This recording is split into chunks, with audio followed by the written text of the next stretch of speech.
Okay, so let's try an example of adding mixed fractions. Now, mixed fractions means that, well, at least one of them has wholes and parts. So this is a whole and 3/4. So there's a whole and parts. So 7/12 plus 1 3/4. Now, how do I add those? First, I have to find a common denominator. So find a common denominator between 12 and 4, something that appears on both of their multiplication tables. How about 12, right?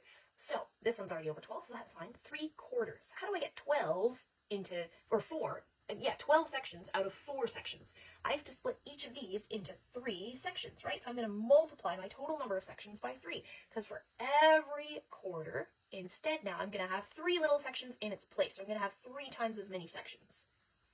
So we'll just split those in 3. Now, what do I have? So let me rewrite this. I still have one whole.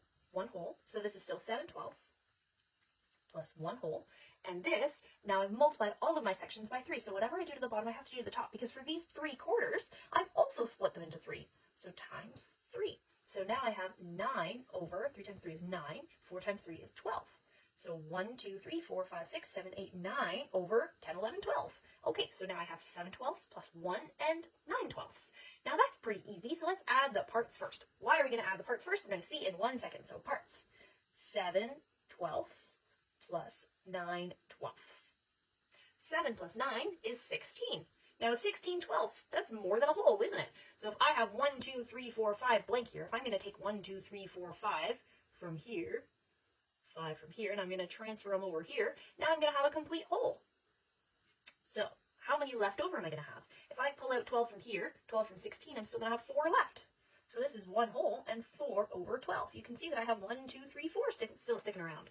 So now I've got 1 and 4/12 just by adding the parts, just by adding 7/12 and 3/4. Now I still have to add in the holes. So I had 1 whole already here. So this is 1 whole plus 1 and 4 over 12, which gives me a total of what? 2 and 4 over 12. Because now I've got 2 holes. I've got this is a hole and this is a hole, including these sections. And then I've got 4/12 remaining. So 2 and 4/12. Now, can I simplify that? 2 and 4/12. I can, because these both divide by 4. So this is going to be 2 and 1 over 3. That is my total answer.